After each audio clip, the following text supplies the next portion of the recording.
buenas noches, bienvenidos a la edición central de InfoTNU. Vamos a los principales títulos de la jornada. 3 niños fallecieron en un siniestro de tránsito cerca de un cruce escolar en Villa García. Hay otras 3 personas internadas. Gobierno confirmó que Mujica viajará a Washington en mayo a reunirse con el presidente Barack Obama. El vicepresidente Danilo Astori atribuyó a Tenfield la crisis en el fútbol. Los profesores agremiados anuncian un paro nacional de 24 horas si no se resuelven los problemas por horas docentes. Familiares de personas con autismo reclaman un censo para determinar dónde y cómo viven, con el fin de mejorar su atención. El músico Rubén Blades vuelve a dar un concierto en Montevideo. Informe desde Chile tras el fuerte sismo de 8,2 en la escala de Richter, que sacudió la costa, afectando en especial al norte del país. Hay más de 900 personas desplazadas. Defensor Sporting le ganó a Real Garcilaso en la altura por la Copa Libertadores de América y aumenta las chances de llegar a los octavos del campeonato.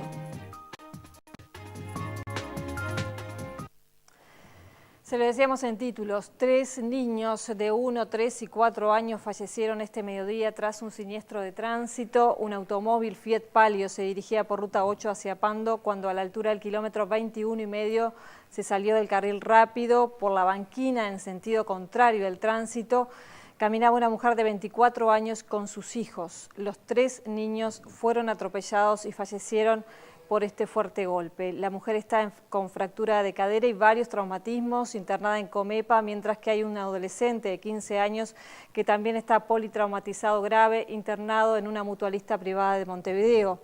A los pocos metros el automóvil volcó. El conductor de 33 años, quien sufrió algunas heridas, fue sometido a una espirometría, la que dio negativa y quedó detenido a disposición de la justicia.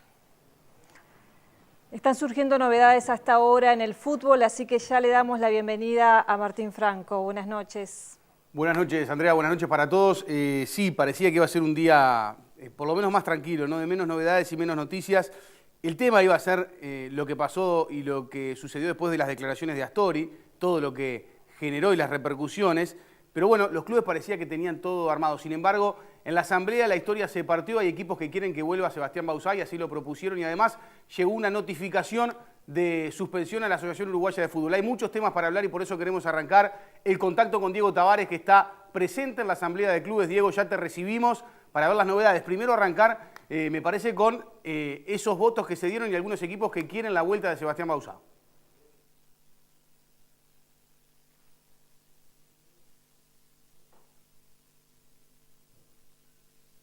Vos mencionabas al final de la notificación de la Conmebol para una sanción a la Asociación Uruguaya de Fútbol. Tiene prohibición, o por lo menos dentro de la nota, la AUF no puede participar de ninguna decisión de la Conmebol. No se suspende a la selección, no se la deja sin mundial, lo que se suspende es momentáneamente la afiliación de la AUF para decidir cuestiones dentro de la Conmebol. Lo otro, lo que vos decías, era cómo comenzó todo, ¿no? Vinimos aquí esperando que se elija el Ejecutivo, que se confirmen los nombres que se venían manejando a lo largo del día, pero esto todavía no pasó. Liverpool, River, Peñarol y Danubio mocionaron para tratar de conocer cuál es la voluntad de Bauzá. Los 3 primeros, Liverpool, River y Peñarol, dijeron de que están dispuestos a que Bauzá vuelva, de que quieren que vuelva y que sería la solución. Por eso se terminó votando. La votación terminó empatada en 8. 8 para que no vuelva, 8 para que vuelva. Y una abstención, que es la de la segunda división profesional, que no votó ni a favor ni en contra. Empate en 8 y esto habrá que ver cómo sigue, porque después de la votación Palma levantó la mano para decir, bueno, estoy en conocimiento de que hay una notificación de la Conmebol muy importante, quiero conocerla para después poder tomar una decisión o para que después el resto pueda votar si está bien que Bauzá vuelva o no a la Asociación Uruguaya de Fútbol. Hay muchas cosas para discutir y me parece que va a ser una noche bastante larga la que vamos a vivir aquí en la AUF mientras estamos entre discusiones y discusiones. Ustedes lo pueden ver en las imágenes de Nacho Guichón, donde se discute absolutamente todos los temas, donde tratan de buscar soluciones, pero por el momento no están apareciendo. Muy bien, Diego. Me parece que tenemos que estar en contacto permanente. Esos son los dos temas, la suspensión, la afiliación del Ejecutivo hasta el 9 de junio, como lo decía Diego, y además esos 8 equipos que pretenden la vuelta de Sebastián Bauzá, por lo menos han votado de esa manera en la Asamblea. Después hay que ver si el presidente quiere o no volver, porque fue una renuncia la del Ejecutivo, por toda la situación previa que se vivía. Vamos a estar entonces en permanente contacto por si hay novedades, Diego, y lo desarrollamos, si te parece, en la sección deportes. Abrazo grande, acá nos quedamos. Muy bien, seguimos con Andrea con más información. Martín hacía referencia a unas declaraciones de Danilo Astori, el vicepresidente de la República, cuestionó lo ocurrido en los últimos días entre el gobierno y la Asociación Uruguaya de Fútbol. Además, dijo que la injerencia de la empresa Tenfield en los derechos de televisación ha quitado gobernabilidad y soberanía al fútbol. El vicepresidente Danilo Astori sostuvo que las medidas adoptadas por el gobierno y la Asociación Uruguaya de Fútbol no solucionan los problemas de fondo que vive el fútbol uruguayo. Esos problemas de fondo que subsisten tienen que ver con lo que podríamos llamar una pérdida de soberanía del fútbol para gobernarse a sí mismo. ¿Por qué calculo que esto es un factor negativo? Porque yo creo que el fútbol debe gobernarse a sí mismo, sin injerencias de tipo político partidarias, sin injerencias económicas. Y esa soberanía se ha perdido y se presenta asociada a la posición dominante de una empresa que, como todos sabemos, es Tenfield. Empresa que también ejerce su trabajo y su influencia en el fútbol uruguayo a través de los derechos de televisación de los partidos. En este sentido, Astori brindó su solidaridad al anterior consejo de la AUF. Agregó que ese consejo dejó su lugar porque no tenía condiciones de gobernabilidad y puso como ejemplo la imposibilidad de llamar a licitación para obtener los derechos de televisación del Mundial de Rusia por falta de votos. Una medida a todas luces conveniente para el país, porque si se comienza a licitar desde ya, se abre la posibilidad de que se presenten ofertas competitivas y se mejore el resultado en beneficio del fútbol uruguayo. A su juicio, las instituciones deben dejar de pensar a corto plazo y solucionar estos problemas. Yo creo que esto tiene que nacer, disculpen la insistencia, en el propio fútbol. El fútbol no puede tener nada que ver con la política partidaria y tampoco deben depender de posiciones económicas dominantes. Consultado sobre si esta situación puede marcar diferencias entre el sector del MPP y el Frente Liber Seregni, dijo que no lo analiza desde ese punto de vista, sino que lo hace como aficionado. Finalmente, se refirió al nuevo presidente de la AUF, Óscar Coruchet. Es un compañero nuestro de nuestro sector, de Asamblea Uruguay, un gran compañero, una gran persona, lo aprecio personalmente mucho. El 12 de mayo, el presidente José Mujica se reunirá en Washington con su par estadounidense Barack Obama, según confirmó hoy el vicepresidente Danilo Astori. Me parece una decisión fundamental. Y me alegro que el presidente haya despejado todas las posibles dudas que haya podido haber al respecto. El presidente me hizo la distinción de compartir con él la conversación que tuvo con el secretario de Estado Kerry hace pocos días. Y bueno, ahora está definido ese encuentro para el 12 de mayo, me parece de la mayor importancia. ¿Principales temas? ¿Podría adelantar algo? Seguramente, en términos generales, ¿no? Las relaciones de Estados Unidos con la región, nuestra región latinoamericana, por un lado, y en particular la relación bilateral, que desde el punto de vista, por ejemplo, comercial, ha venido mejorando notablemente en estos años. El ingreso de los cítricos y de la carne ovina son los mejores ejemplos al respecto, también van a estar. La Federación Nacional de Profesores de Secundaria se declaró en preconflicto y amenaza con un paro nacional de 24 horas. El tema de diferendo es la elección de horas docentes. Esto arroja como resultado concreto a casi un mes de que iniciaron los cursos, de que hay miles de horas vacantes, con la consecuente perjuicio para miles de estudiantes que no están recibiendo todas sus horas de clases, pero con el agravante además de que hay cientos de profesores que están en sus casas desempleados en este momento y la administración sigue cometiendo los mismos errores, las mismas irregularidades. Asignaturas sin profesores y falta de horas docentes es una situación que afecta a liceos de todo el país, según el sindicato. No hay liceo en el país que hoy tenga, diríamos, el 100% de las horas asignadas. Por lo tanto, lo que estamos viendo en las instituciones concretamente es que hay dificultad para el normal desarrollo de las actividades. El gremio considera que hay intencionalidad política en no informar de algunas situaciones. Porque creemos que hay una intencionalidad en ocultar el verdadero estado de situación y la realidad que viven los centros educativos. Acá se nos dijo que al 10 de marzo solamente un liceo no podía comenzar las clases por problemas de infraestructura. Esto no es así. En Maldonado mismo, el liceo departamental no comenzó hasta una semana después, al igual que el liceo de Punta del Este, es asociado efectivamente a problemas de infraestructura. Los docentes solicitaron una reunión a las autoridades de secundaria, instancia que se realizará el viernes en el Ministerio de Trabajo. Si no surge una solución, está previsto para la próxima semana un paro nacional de 24 horas. Por su parte, la directora de secundaria confirmó que el próximo lunes, a instancia del CODICEN, comenzará a funcionar una comisión para repensar el proceso de elección de horas docentes. Además, se realizará un llamado público para cubrir vacantes en el interior del país. No se descartan clases virtuales. Celsa Puente estimó que en las próximas semanas comenzaría a normalizarse la asignación de horas docentes. Nosotros confiamos que se supere de acá Semana de Turismo. Ustedes saben que yo vengo diciendo desde el día que asumí que hay un proceso que es obsoleto, que es antiguo, que es lento, que empieza a redefinirse ahora para el año que viene. La jerarca informó que hasta la mañana de este miércoles, un 5% de las horas en todo el país no habían sido asignadas. Explicó que para algunos departamentos se realizará un llamado público o se aplicarán otras alternativas. Hay algunas localidades donde no nos alcanzan los docentes que tenemos, vamos a recurrir al desarrollo de la virtualidad. Sin un profesor remoto a través de la videoconferencia o de las tutorías virtuales, es un proceso en el que estamos haciendo algunos ensayos. Puente aseguró que no hay incumplimientos de pagos de salarios.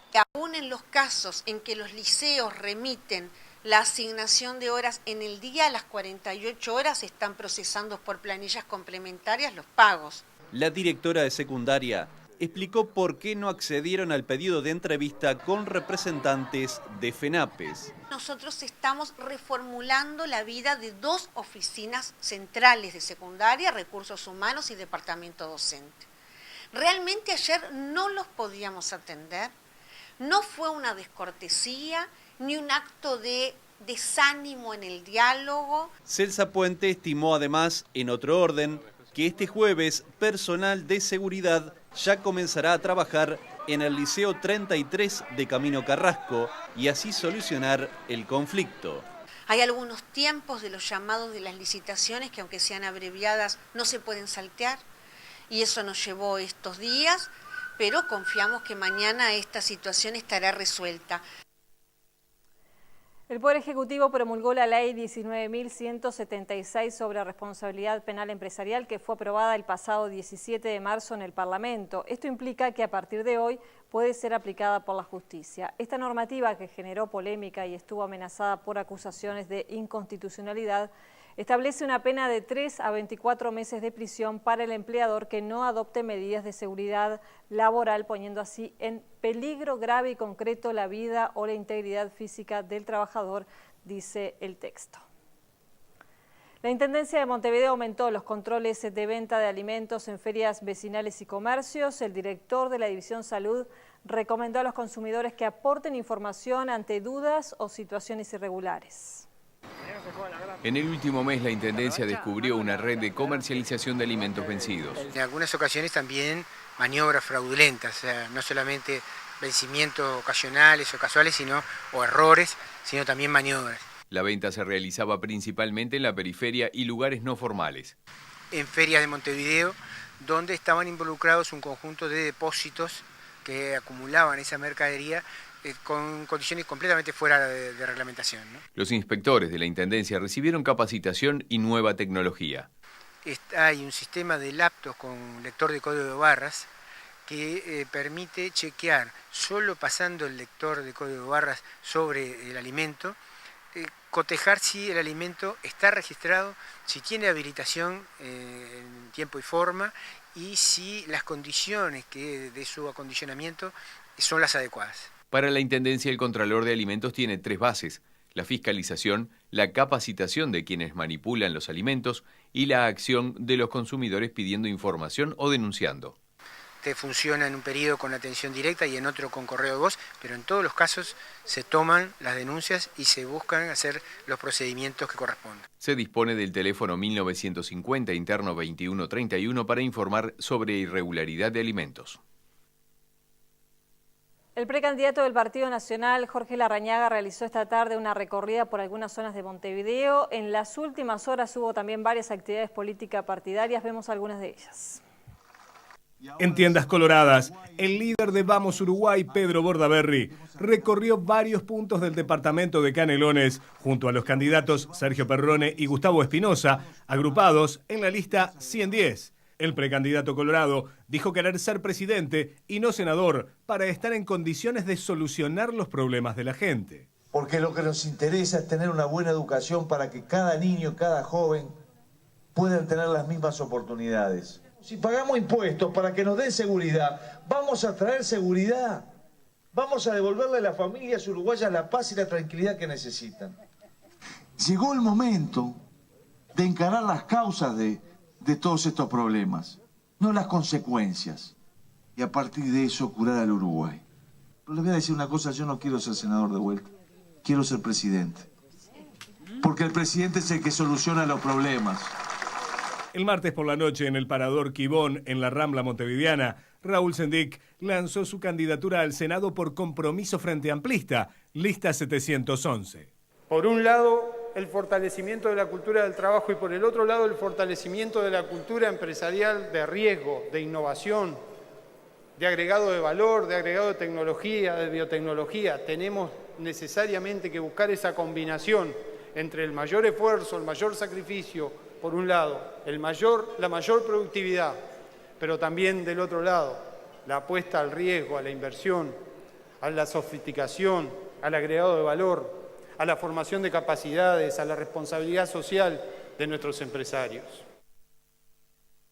Si las elecciones municipales en Montevideo fueran hoy, el Frente Amplio obtendría 36% de los votos, el Partido Nacional 20%, el Partido Colorado 9%, el Partido de la Concertación 6% y 29% se manifestó indeciso.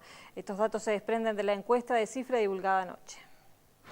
La pregunta realizada a los encuestados fue si las elecciones departamentales en Montevideo fueran este domingo, ¿a cuál partido votarían? El Frente Amplio obtendría el 36% de los votos, el Partido Nacional el 20%, Partido Colorado 9%, Partido de la Concertación 6% y un 29% se manifestó indeciso. Según explicó Luis Eduardo González, titular de la consultora Cifra, con estos números el resultado de la elección es absolutamente impredecible y por primera vez en muchos años sería una elección realmente abierta. Si vemos la evolución de la intención de voto en 2013, la coalición de izquierda en agosto superaba por 10 puntos porcentuales a la oposición sumada, 37% frente a 27%. En octubre, con la creación del Partido de la Concertación, la diferencia dio paso al empate, 34-34. Actualmente el Frente Amplio tiene 36% y 35% la oposición. Hoy es el Día Mundial de la Concientización sobre el Autismo. Se estima que en nuestro país hay 30.000 uruguayos con este trastorno. Familiares reclaman un censo para determinar cuántos son y dónde y cómo viven, con el fin de mejorar su atención. La Federación Autismo en Uruguay tiene planteos concretos. El primero es la realización de un censo para conocer cuántas personas sufren de ese trastorno en el país. Tenemos estadísticas internacionales de que es un 1% de la población, por lo cual inferimos que serán en el Uruguay unas 30.000 personas, lo cual es un número muy grande, es mayor que la cantidad de personas que hay con síndrome de Down, con diabetes congénita y con espina bífida juntas. Lamentablemente, si seguimos por lo que son esas estadísticas, la mayoría están concentradas en Montevideo y Canelones, pero después en el resto del país hay toda una cantidad de gente la cual posiblemente no tiene ni diagnóstico. Entonces nosotros estamos tratando de luchar por que se haga un censo, saber cuántos son, saber dónde están, para que los recursos que se pueden volcar a esto se vuelquen de la mejor manera posible y que tengan el mejor destino para nuestros hijos, que son el motivo por el cual nosotros estamos aquí. El principal desafío es verificar el trastorno y sus características en la primera infancia. Las personas con autismo tienen 3 características fundamentales, que tienen dificultades en la interacción social, dificultades en la comunicación y tienen intereses restringidos y algunas conductas estereotipadas, que se llama, que no son del todo apropiadas. En el universo de las cifras, siempre hay historias individuales que conmueven y reflejan problemáticas que buscan soluciones.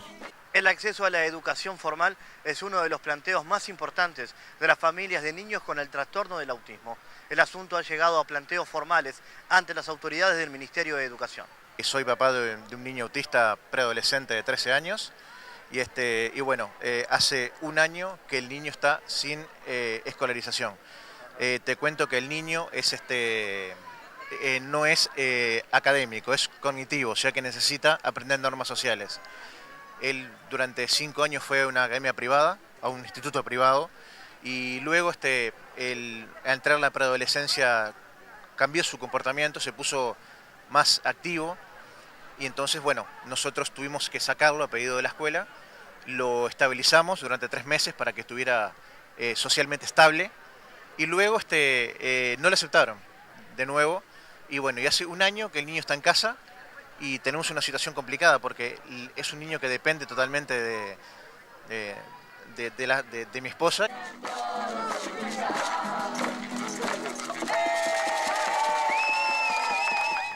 Te invito a leer, es un plan presentado por el Ministerio de Educación y Cultura con el apoyo del Plan Ceibal, que busca promover en adolescentes y jóvenes el hábito de la lectura. De esa manera se emitirán en la pantalla de TNU y a través de Internet mensajes elaborados por personalidades públicas. La propuesta forma parte del Plan Nacional de Lectura y en él participan figuras públicas que convocan a niños y jóvenes a dejarse estimular por el placer de la lectura. Provocar cambios de cultura en nuestra sociedad. En más de una oportunidad se ha dicho, es difícil obtener, o la probabilidad de obtener niños lectores, por mejor trabajo que se desempeñe de la escuela, si no tenemos una sociedad lectora. Bueno, y esto apunta justamente a una serie de spots que involucra a distintos actores, referentes de distintos ámbitos de nuestra sociedad, a promover la lectura, siendo todos conscientes de lo que involucra, ¿no? Arrancaría el regazo y lo pondría debajo de mi cabeza, pero eso solo sería la 4ª parte de mi venganza. Las autoridades de la educación reconocen que los jóvenes de hoy leen menos y de forma diferente. Por eso es necesario incorporar nuevas tecnologías a la lectura. Se lee más rápido, se lee vinculando distintos lenguajes, no solo el verbal, sino también el icónico, las imágenes, muchas veces el sonido, debido a las nuevas tecnologías. Eso también es leer, lo que lleva también es que es necesario comprenderlo y entender cuál es la importancia y lo más importante que uno necesita conseguir de cada texto al cual se está enfrentando. Uno juega mejor con sus amigos. Ellos serán generosos, lo ayudarán, lo comprenderán, lo alentarán y lo perdonarán. Un equipo de hombres que se respetan y se quieren es invencible. Y si no lo es, más vale compartir la derrota con los amigos que la victoria con los extraños o indeseables. La Junta Departamental de Montevideo reinauguró el Palacio Gómez, monumento histórico nacional. Actualmente funciona allí el Parlamento Departamental. Las reformas que comenzaron hace 2 años costaron a la comuna cerca de $300.000. Incluyeron la recuperación de la fachada del mirador, una nueva claraboya y nuevas terminaciones en diversos lugares del edificio. Este lugar fue residencia familiar de Francisco Gómez, padre de Leandro Gómez. Fue declarada Monumento Histórico Nacional en el año 1975 y pertenece a la Junta Departamental desde el año 1888, cuando fue vendida a la entonces Junta Económica Administrativa de Montevideo, hoy Junta Departamental. Se inauguró oficialmente la cosecha arrocera de este año. El inicio de la zafra contó con la presencia del presidente Mujica. El informe es de José Luis Barbosa.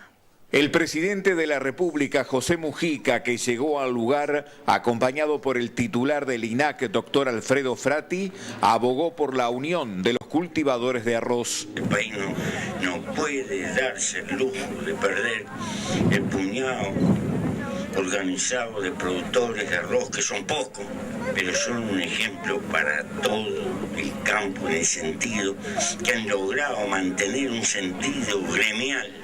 El titular de la Asociación de Cultivadores de Arroz, Ernesto Stirling, presentó los reclamos del sector.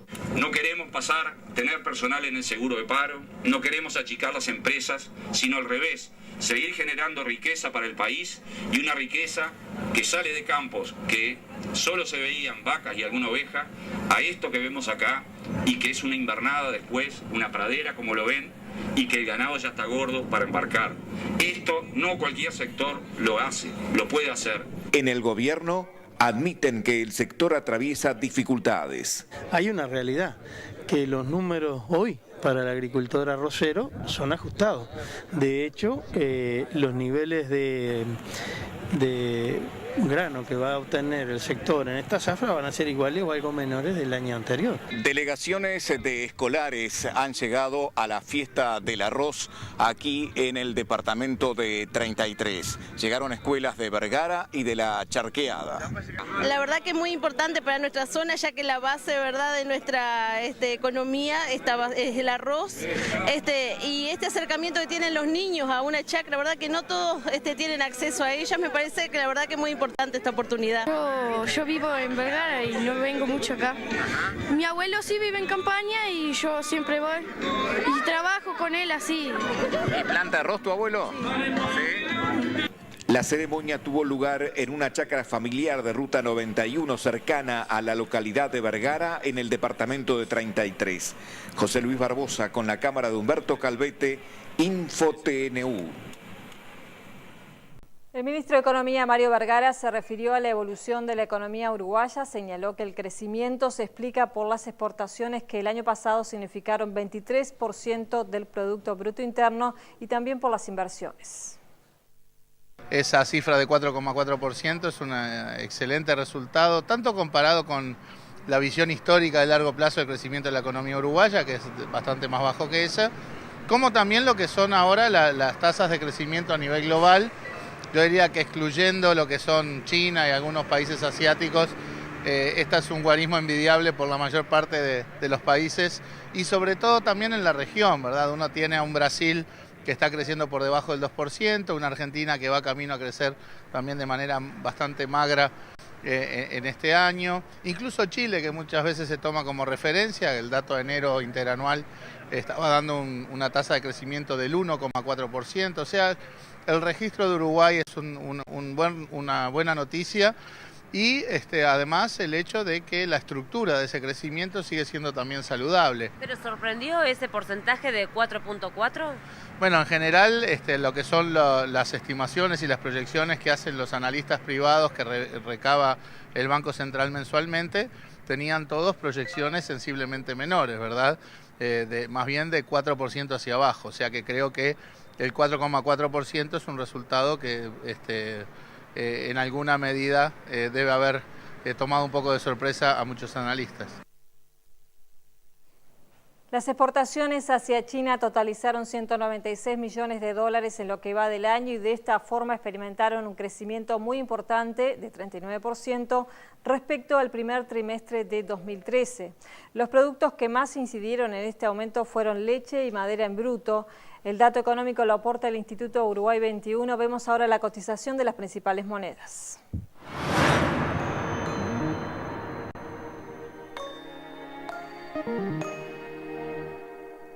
El dólar cerró en la compra a 22 pesos con 55 y en la venta 23.05. El dólar interbancario 22.850.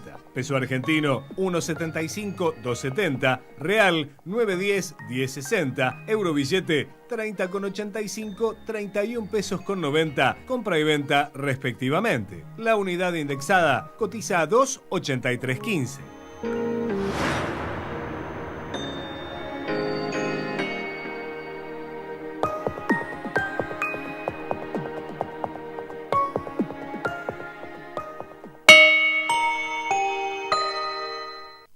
Antel, en esta vuelta a clases, te podés llevar un kit prepago de datos de regalo. La presidenta decretó zona de catástrofe en Chile, la zona norte del país, tras un fuerte sismo de 8,2 que obligó a miles de personas a abandonar sus hogares. El informe de nuestro corresponsal, Pablo Monsalvo. Chile se recupera del pánico vivido por un potente terremoto de magnitud 8,2 en la escala de Richter y de larga duración que se produjo la noche del martes. La región más afectada fue el norte del país. El epicentro del sismo se localizó en la ciudad de Arica, cerca de la frontera con Perú.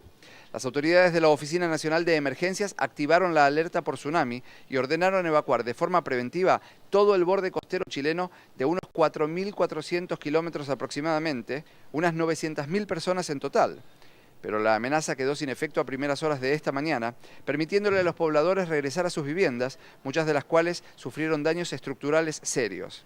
La gente se había refugiado gran parte de la noche en zonas de mayor altura, sobre todo en los cerros. Las olas causadas por el tsunami provocaron algunas inundaciones en las calles más próximas al mar. Aún no es definitivo el número de víctimas mortales por infartos y aplastamientos. La noche del martes, el ministro del Interior indicó que las Fuerzas Armadas y Carabineros tomaron el control de la ciudad de Iquique, donde unas 300 mujeres se habían fugado de la cárcel, aprovechando el traslado para ponerlas a salvo de las amenazas del tsunami. Las reas provocaron un incendio para causar confusión y aprovechar para escaparse. Algunas han sido recapturadas. Las autoridades prometieron no aumentar las condenas si se entregan por motu propio. Como en cada oportunidad en la que un movimiento telúrico afecta a este castigado país, la electricidad se cortó y las comunicaciones, aún ahora, continúan complicadas. La presidenta Michelle Bachelet se reunió en el Palacio de la Moneda con sus ministros y colaboradores y luego partió para la zona del desastre, la que calificó como de catástrofe natural. Desde este aeropuerto internacional se está coordinando el envío de la ayuda humanitaria a las regiones del norte del país más afectadas por el paso del terremoto. Las autoridades informaron que durante toda la noche se sintieron muchísimas réplicas y que el alerta continúa todavía en algunos países de América Latina. En Santiago de Chile, Pablo Monsalvo, Info TNU. La exdiputada de la oposición venezolana María Corina Machado intenta sin éxito ingresar al Parlamento de su país y viajó a Brasil para denunciar la situación. Ampliamos esta y otras noticias internacionales. La exdiputada de la oposición venezolana María Corina Machado intentó retornar el martes sin éxito a la Asamblea Nacional, desafiando su destitución. Machado trató primero de marchar a la sede de la Asamblea en el centro de Caracas junto a un centenar de simpatizantes, pero fueron repelidos por policías antimotines que les lanzaron gases lacrimógenos y luego intentó entrar en una caravana de motos, lo que también fue impedido. La Asamblea Nacional, dominada por el gobernante Partido Socialista, destituyó la semana pasada a Machado por haber intervenido desde el asiento de Panamá en una reunión de la Organización de los Estados Americanos para denunciar lo que calificó como violaciones de los derechos humanos durante las protestas. La destitución, tras un polémico procedimiento, fue ratificada el lunes por el Supremo Tribunal de Justicia. Rusia ya acumuló todas las fuerzas que necesita en la frontera con Ucrania si quisiera llevar a cabo una incursión en el país y podría lograr su objetivo en un periodo de 3 a 5 días, según dijo este miércoles el principal comandante militar de la OTAN. Calificando la situación en la frontera como increíblemente preocupante, el general de la Fuerza Aérea estadounidense y comandante supremo de la OTAN en Europa, Philip Breedlove, dijo que les preocupa que la fuerza rusa en la frontera con Ucrania, que estiman en unos 40.000 soldados, puede ser una amenaza para el este y el sur de Ucrania. En una entrevista con la agencia Reuters, el militar dijo que la fuerza rusa cuenta con respaldo de aviones y helicópteros, además de informar que se registraron algunos movimientos de tropas en las últimas horas. Al menos 7 personas murieron y 20 más resultaron heridas en Tailandia cuando trabajadores utilizaron un soplete para abrir lo que se cree era una bomba sin detonar de la Segunda Guerra Mundial. El artefacto de más de 200 kilos fue hallado por trabajadores de la construcción en la capital Bangkok y lo vendieron a chatarreros que intentaron cortar el metal provocando la explosión.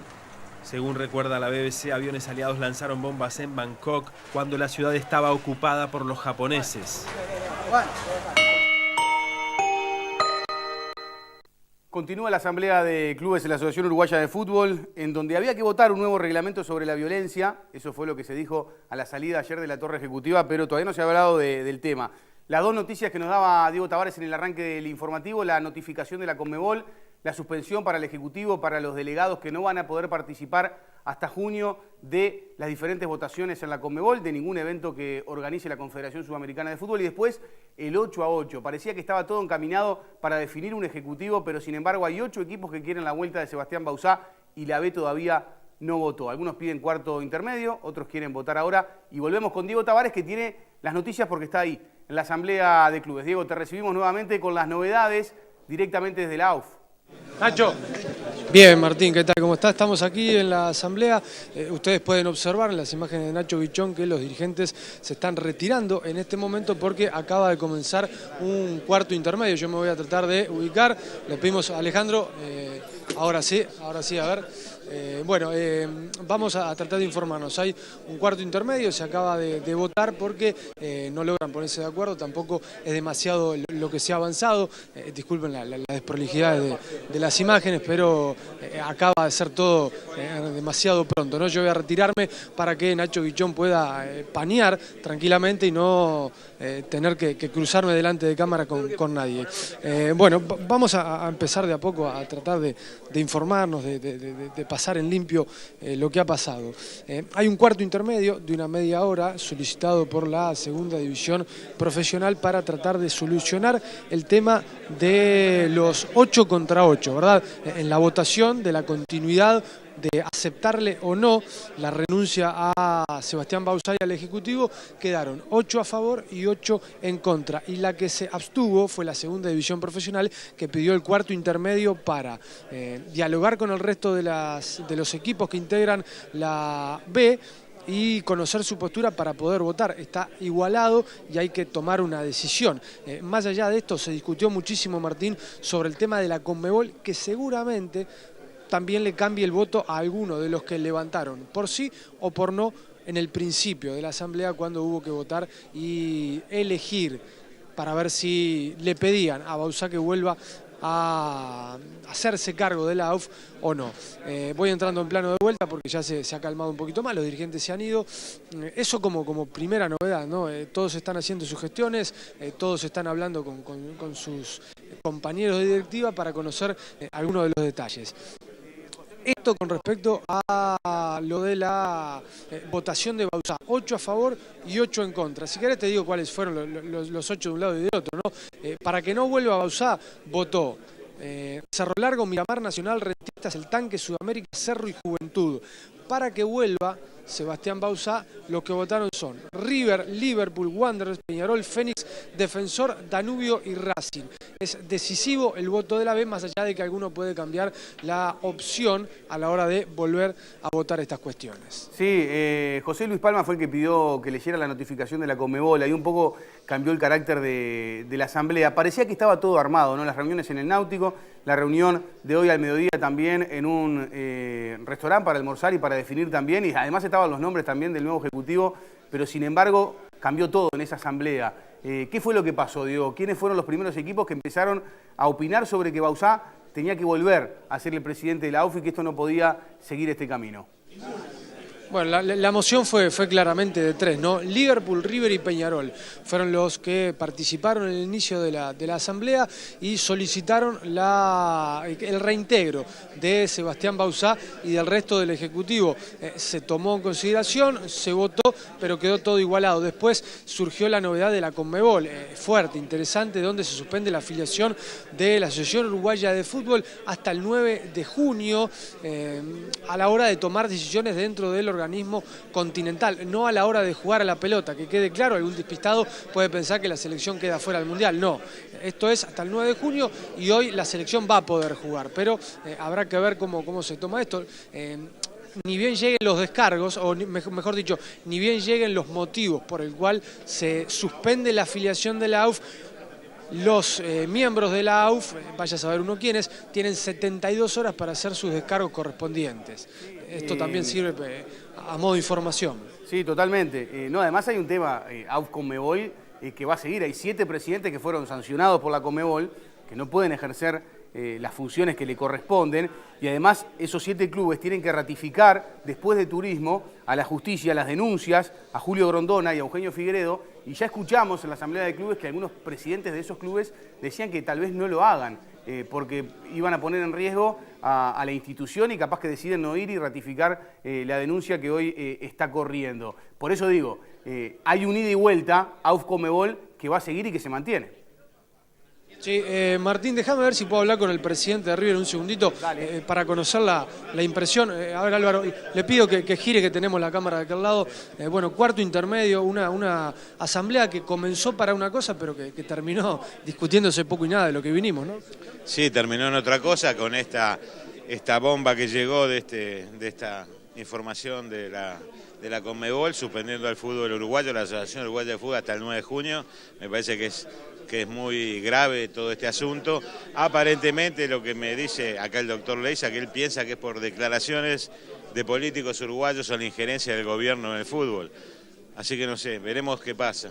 Se generó una comisión para trabajar en este tema y ver qué pasa. Lo otro fue el empate ese de 8-8 con una abstención a la hora de votar si Bauzá y el Ejecutivo vuelven o no.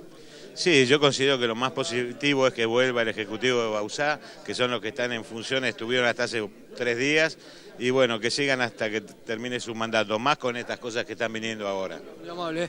De nada, chao. Bien, escuchábamos al presidente de River Plate, yo me voy a mover de vuelta, Martín, a ver si puedo conseguir alguna otra palabra de algún otro presidente. Es muy difícil moverse acá, perdona la desprolijidad, pero me parece que está bueno. No, pero siempre fuiste bueno, Diego, para jugar ahí de enganche, para moverte en la cancha. Sí, es verdad. Siempre fuiste bueno en esa posición. Si consigo al delegado de Racing, que fue el que terminó empatando esta votación en 8, ¿no? Estaba 8-7, hizo las consultas y votó para que no vuelva. Martín, vos me decís si querés ir a algún tape, si querés comenzar a descargar información o seguimos manejando desde acá todo lo que tenemos. Dale, seguimos en contacto, vos buscás algún delegado o presidente que pueda hablar en este momento y que quiera hacerlo porque no todos lo hacen. En realidad tenemos lo que pasó al mediodía, esa reunión prevista y también armada desde ayer en la Torre Ejecutiva con el Ministerio del Interior, y ahí estuvo el presidente de Danubio, que para todos hasta las 7 de la tarde iba a ser el presidente interino. Y además él también lo sabía, lo manejaba, le habían dicho que iba a ser y ya tenía como las cosas marcadas de lo que iba a hacer. Vamos a escuchar al presidente de Danubio. Teniendo en cuenta los artículos del estatuto. El tema que el reglamento establece que la asamblea fue convocada a dichos efectos para el día 11 de abril. Esto generaba cierta preocupación desde la afuera. Se tomará una decisión antirreglamentaria, ya que para realizar una reforma reglamentaria en la AUF es necesario que 15 días antes la Asociación Uruguaya de Fútbol realice un llamado a asamblea. Los clubes lo van a votar por unanimidad, entonces todos los propios clubes se comprometen a no impugnarlo. A partir de esta decisión, una necesidad urgente de la vuelta del fútbol. Vamos a tener fútbol. El nuevo Ejecutivo Provisorio, antes de asumir de forma oficial, tiene ya previstos caminos de la acción. Nosotros hemos planteado 3 ejes de trabajo. Uno tiene que ver con la finalización del torneo uruguayo. En segundo lugar, tiene que ver con la política de selecciones. En este segundo punto hay una idea de continuidad para el cuerpo técnico de la selección uruguaya hasta el Mundial, pero no de una renovación previa para el después, como Sebastián Bauzá en algún momento impulsó. Lo tercero es hacer un diagnóstico de la situación económica y financiera tanto de la Asociación Uruguaya de Fútbol como de la relación con los clubes, tratando de apuntar a un esquema que determine una mayor consistencia de las garantías en cuanto a la realidad que tienen las distintas instituciones de lo que efectivamente van a percibir o no por la participación de la Asociación Uruguaya en las distintas instancias. Ya escuchaban que Curuchet tenía más o menos las ideas y lo que iba a hacer. Y Diego está en la AUF con el presidente de Peñarol, con Juan Pedro Damiani. Diego, te damos paso para que converses con Juan Pedro de lo que pasa y de lo que seguramente se puede determinar. Hoy en la asamblea hay un cuarto intermedio y esto continúa. Bien, Martín, estamos en el cuarto intermedio con Juan Pedro Damiani, presidente de Peñarol. Bueno, ¿cuál es la impresión que te queda de esta larga asamblea que ha resuelto muy poco, no? Y lamentablemente acá no es la gestión, lamentablemente las asambleas, los órganos legislativos son siempre muy importantes porque cubren un montón de formas, pero no son ejecutivos. A mí me encanta participar en las cosas ejecutivas, Creo que es muy claro, las posiciones de unos y otros son todas entendibles. Nosotros pensábamos que no era positivo porque este ambiente de que esté dividido 8 de un lado, 8 de otro, no trae nada bueno, ¿no? Yo creo que... ¿Peñarol sigue con la postura de que vuelva a Bauza? Sí, nosotros ya lo dijimos, que nos parecía que era lo más lógico terminar el mandato y después sí construir entre todos otro nuevo, sin Bauza, con Bauza, pero bueno, me parece que no es las cosas tienen su tiempo, ¿no? La última te dejo tranquilo. ¿Cómo te cayó este anuncio o esta sanción de la Conmebol de la suspensión de afiliación para la UF? Y me sorprendió, obviamente que tenemos que verla, la parte jurídica de la asociación, y veremos. No es nada agradable estar contra el poder del fútbol, que será bueno o malo, pero es el orden establecido. Y no me gusta que Uruguay sea el único que está en esta situación, cuando hay 208 países, creo, en la FIFA, ¿no? Qué sé yo. Pero bueno, no mucho para agregar porque la recibimos recién. Al hincha que nos está viendo ahora, ¿qué le decimos? ¿Habrá fútbol, no? ¿Habrá fútbol? Vos que tenés más experiencia que yo en esto. Fútbol, pero hoy he hablado con mi hijo, que es un futbolero que va a la Olímpica, y todo esto estamos echando a los clientes con las medidas. Por lo menos ahora hemos cambiado, que en el tema de la cédula, todos estos teleteatros no son nada positivos para el que mira de afuera, ¿no? La gente quiere fútbol y no ayuda a nada, pero es lo que hay. En esta casa, lamentablemente, en los últimos años se había transitado por un camino de credibilidad y de orden, pero me temo que volvamos a otra vez a las situaciones que no fueron buenas para el fútbol de acá. Gracias, Juan Pedro. Gracias a ustedes. Bien, la palabra del presidente de Peñarol, recién lo escuchábamos, lo veíamos también, en este cuarto intermedio que se ha generado en la... Pasa Juan Pedro, ¿no? Ahí va Juan Pedro, en este cuarto intermedio que se ha generado aquí en la asamblea de la UF. Bueno, Martín, a ver, ¿qué punto querés aclarar, qué punto querés charlar? Hay mucho para hablar de acá. Sí, yo diría que sigamos en contacto por alguna otra novedad, más o menos las cosas quedaron claras, la notificación de la Conmebol, el 8-8 con equipos que sorprendieron y quieren que vuelva Sebastián Bauza, con la B que no terminó votando y con lo que esperaba el presidente que se votara para que la policía volviera a la cancha y que todavía no se ha hablado del tema, ¿no? Porque el tema de la seguridad todavía ni siquiera se ha tocado en esta asamblea que derivó para otros lugares. Pero si te parece, Diego, te despido. Ese tema, Martín, ese tema cortito nada más, lo tocó Juan Pedro Damiani, que fue quien dijo, bueno, votemos ahora el compromiso que asumimos ayer en Torre Ejecutiva, en Presidencia, que nos comprometimos a... Ahí va, piden perdón, está bien, que nos comprometimos a aceptar las condiciones que nos puso el gobierno para que vuelva al fútbol. Le dijeron no, vamos al cuarto intermedio, no hay apuro y después lo votamos. Todo esto según el código de disciplina, ¿no? Que hay que aceptar. Bueno, te vamos mandando el sobre de dormir hasta las 3, 4 de la mañana, ya te veo ahí. Ya recuerdo este tipo de asambleas que son interminables. Diego, te despido porque vamos a dejarle, si te parece, 2 minutitos al fútbol para hablar de Defensor de la Viola, que ganó en la Copa Libertadores. Un poquito de fútbol, ¿no? Para terminar no viene mal, ¿no, Andrea? Si lo dice Jaime, no viene mal, sí, dijo Jaime. Acá terminamos entonces con la victoria de Defensor Sporting de visitante a Real Garcilaso en la altura de Huancayo. Perdemos la referencia, se jugó a 3.200 metros de altura. Había que respirar ahí, con goles de Juan Carlos Amado y de Georgian de Arrascaeta. Ahí está el gol de Amado. El equipo entonces que queda con 10 puntos en el grupo. La U de Chile tiene 9, Cruzeiro 4 y Garcilaso 3. Esperando el partido de la U de Chile y Cruzeiro. Si el equipo chileno que juega de local empata o gana, ya Defensor Sporting, igual va a ser muy difícil que no clasifique. Pero necesita ese resultado para meterse, si no tiene un partido más. Terminamos con esto mañana y hoy de noche, además, en el informativo de última hora, más repercusiones de la Asamblea de Clubes.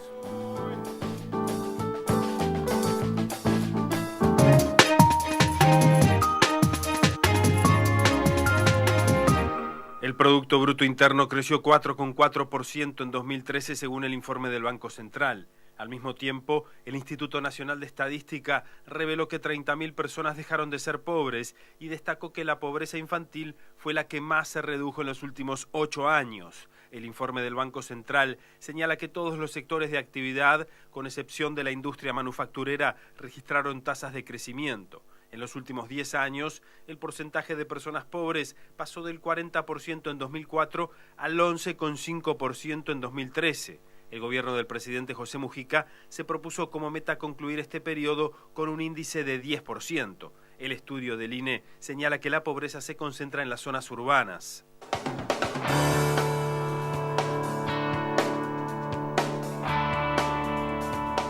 Buenas noches y ya le damos la bienvenida al historiador Gerardo Caetano para comenzar por acá con estas cifras que impactan por lo positivas. Bienvenido, Gerardo. Buenas noches. Bueno, las cuentas le dan bien al gobierno en estos aspectos macroeconómicos y sociales.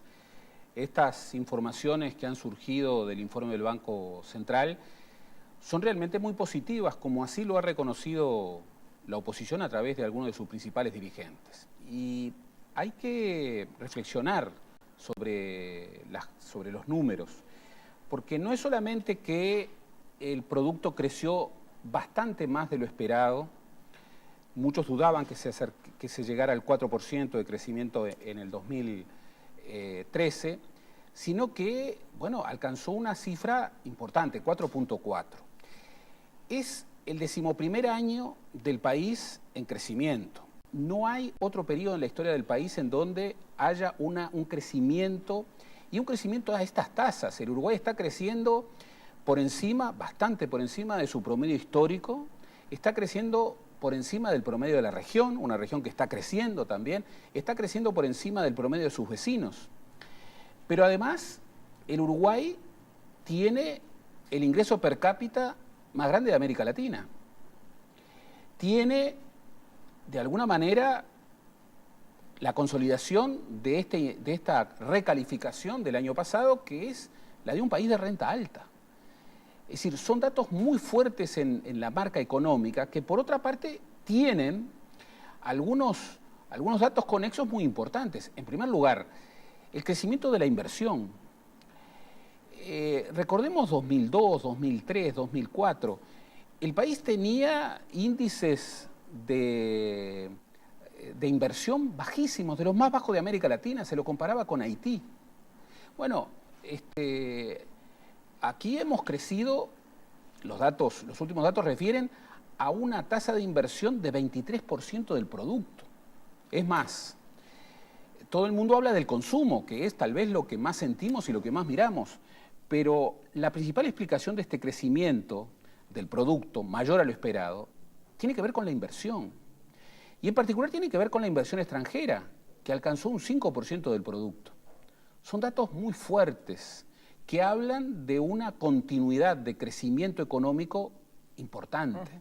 También aparecen cifras del Instituto Nacional de Estadística, lo mencionábamos en el informe, que está vinculado con la reducción de la pobreza, aunque hay que señalar también que si bien bajó la pobreza infantil, sigue siendo un problema para el Uruguay. Ciertamente, ciertamente. Aquí tenemos datos también auspiciosos. La pobreza sigue bajando por 9º año consecutivo. Recordemos, es bueno recordar, en el 2004 las mediciones del INE eran 39.9, 40% de la población del país estaba por debajo de la línea de pobreza. En el 2013, 11.5. Y lo que hace algunos años parecía, bueno, un objetivo demasiado ambicioso, que era bajar la pobreza a un dígito solo, estamos allí. Por otra parte, la indigencia, en el 2004 estaba a 4.7% de la población. Se ha mantenido a 0.5% de la población, lo cual es un índice que nos permite plantearnos en un corto plazo la eliminación de la indigencia. Hay un dato que sigue siendo preocupante y que es un dato que los uruguayos sobre el cual debemos reflexionar mucho, porque en esta sociedad, cuando le preguntamos a los ciudadanos cuál es la víctima de la sociedad, siempre gana, pero gana por una distancia enorme. El adulto mayor. El adulto mayor. Y las cifras son impactantes. La pobreza en niños menores de 6 años es de un 22.6%. Es decir, casi que duplica la pobreza promedio en el total de la población. Y recordemos, aquí 10 años atrás estábamos cerca del 60% de pobreza entre los niños de 0 a 6 años. Lo cual la reducción es muy importante, pero un 22% sigue siendo una cifra significativa. Exactamente. Hay que destacar las dos cosas. Ha habido una reducción muy importante, pero la pobreza infantil, sobre todo la de los primeros años, que son tan decisivos en la historia de cualquier persona, sigue duplicando el promedio de la pobreza general. La pobreza entre los niños de 6 a 12 años es un poco menor, pero muy poco menor, 21.2. Y si tomamos a los adultos mayores, que son los mayores de 65 años, tenemos apenas un 2.7% de los pobres. Entonces, ¿cuál es la víctima de esta sociedad? Los niños. Los niños. Los adolescentes. Y los adolescentes. Nosotros podríamos tomar otros indicadores. Por ejemplo, el indicador que también ha tenido una evolución favorable vinculada con el crecimiento económico y con las políticas públicas, que es, bueno, la ocupación, los menores registros de desocupación, pero esos registros se duplican en población adolescente y joven, y se triplican si son jóvenes o adolescentes mujeres. A eso iba. También las mujeres jóvenes aparecen con mayores problemas que los adultos mayores en estas cifras, aunque la reducción también ha sido importante. La reducción ha sido muy importante, pero los factores que refieren a la impugnación de la desigualdad son los factores que marcan la diferencia. ¿Dónde están los elementos de desigualdad y los elementos de pobreza mayores? En los afrodescendientes, en la población negra del país, datos muy malos, en relación, han mejorado, pero en relación a esta situación de crecimiento en los niños y en los jóvenes, y la desigualdad por género. Todos los datos, cuando uno le agrega el tema del género, aparece la desigualdad. Entonces, uno podría reiterar que en el Uruguay se repite algo que se da en toda América Latina. El problema de la pobreza en América Latina es el problema de la desigualdad. Somos el continente más desigual del planeta, y Uruguay, que es el país más igual, menos desigual, en el continente más desigual, sin embargo, es menos desigual que el país más desigual de Europa, que es, aunque parezca un trabalengua. Claro, es Turquía. Entonces, si bien los números son positivos, son buenos datos, datos que el gobierno puede celebrar, pero que tenemos que celebrar todos. Ayer yo miraba con mucho detenimiento cómo los líderes de la oposición no mezquineaban estos datos. Estos datos son muy buena noticia para el país todo. Hay otros temas de relevancia política por estas horas. Vamos al siguiente informe y ya les contamos. La jueza Virginia Ginares dispuso el procesamiento con prisión del intendente de Colonia, Walter Zimmer, por el delito de abuso de funciones. También procesó al director de Hacienda, José María Unchaín. La fiscal de la causa, Darviña Viera, dijo al portal 180 que ella pidió un procesamiento y dejó que la jueza decida si era con prisión. La magistrada accedió al pedido de la fiscal, que consideró que Zimmer cometió abuso de funciones al permitir que su intendencia cambie la fecha de empadronamiento de varios vehículos en el marco de la llamada guerra de las patentes. La fiscal Viera pidió el procesamiento del intendente porque entendió que entre diciembre de 2007 y enero de 2008, Zimmer y su director de Hacienda, José Unchaín, cometieron abuso de funciones. En el caso del director de Hacienda, además de abuso de funciones, se pidió el procesamiento por falsificación ideológica. Y esta decisión también impactante, un intendente en funciones que se encuentra en prisión. 2 o 3 puntos respecto a este tema. En primer lugar, esta figura del artículo 162 del Código Penal, que es el abuso innominado de funciones. Una figura muy vaga, muy difusa, una figura que genera controversia continuada, una figura sobre la que, sin lugar a dudas, en el futuro cercano, el Parlamento uruguayo deberá generar cambios. Está señalada en forma reiterada como una figura, bueno, hay algunos juristas que han planteado que una interpretación muy amplia de esta figura del abuso innominado de funciones prácticamente cruzaría buena parte de los actos administrativos. Un segundo elemento, quienes se sienten más desafiados por esta espada de Damocles, bueno, son precisamente los intendentes. ¿Por qué? Porque el intendente es decisión, el intendente es proximidad, El intendente es quien recibe la demanda y frente a la recepción directa de la demanda quiere hacer. Y muchas veces el hacer lo lleva, bueno, a tratar de superar eso que ve como obstáculos jurídicos, administrativos. Es un error, porque debe, de alguna manera, respetar los procedimientos. Pero muchas veces los procedimientos son tan engorrosos y la fuerza de la demanda es tan grande que el intendente busca resolver este tipo de situación. En el caso concreto de Walter Zimmer, bueno, yo he leído el fallo, la sentencia de la jueza y he tratado de recoger algunos elementos. Parece un poco excesivo, sobre todo el procesamiento con prisión. Es muy raro que cuando el fiscal no lo pide a título expreso, el juez de alguna manera incorpore el procesamiento con prisión. Incluso, sí, porque el fiscal verdaderamente lo que dijo es: yo dejé en libertad de acción a la jueza, pedí el procesamiento, pero no establecí si era con o sin prisión. Claro, los observadores, los analistas, incluso algunos agentes del derecho a los que he consultado, plantean que, bueno, lo que rechina un poco es este procesamiento con prisión sin un reclamo explícito del fiscal. Parece como excesivo. Parece como excesivo y además se inscribe en un momento, y este es el tercer elemento que me gustaría destacar, en un momento complicado. ¿Por qué? Porque ya tenemos la referencia a, bueno, procesamientos por esta misma figura delictiva que involucran, bueno, al exministro Lorenzo, al actual presidente del Banco República. Y entonces, en este momento en donde se está discutiendo en un año electoral la judicialización de la política, la politización de la sociedad, la politización de la justicia, bueno, los agentes del sistema judicial deben ponderar mucho lo que hacen, porque, entre otras cosas, sus sentencias también están precediendo otras sentencias. La pregunta que uno se hace es, este procesamiento con prisión, esta sentencia tan dura, no es una sentencia, este acto tan duro, sí, respecto al intendente Zimmer, ¿no está generando un antecedente que va a pesar a la hora de evaluar los casos de Lorenzo y de Caloya?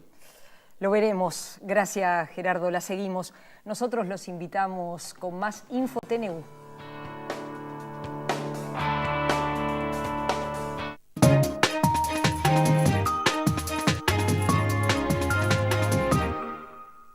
Ahora el pronóstico del tiempo. El jueves tendremos un inicio de jornada fresca, habrá nieblas y neblinas aisladas, principalmente en las zonas centro y este. La tarde se presentará cálida, calurosa, con cielo parcialmente nublado, mientras que la noche se mantendrá fresca, con nubes dispersas y vientos suaves del nordeste. El viernes estará fresco en la mañana, aún con nieblas y neblinas aisladas. En la tarde los vientos del sector norte provocan rápido ascenso de temperatura, generando condiciones cálidas a calurosas, con progresivo aumento de nubosidad y humedad. La noche se mantendrá fresca con abundante nubosidad y inestabilizándose por el suroeste con probables lluvias y lloviznas aisladas. En capital y área metropolitana, el jueves se inicia fresco, evolucionando de templado a cálido en la tarde, con cielo parcialmente nublado. En los próximos días continuarán las madrugadas frescas, cálidas seguirán las tardes, con aumento de nubosidad, desmejorando en la noche del viernes con probables lluvias y lloviznas aisladas.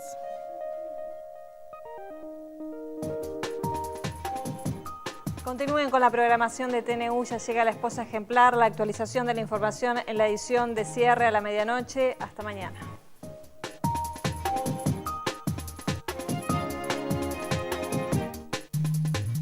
Presentó SWAT, para tu producto SWAT Soluciones.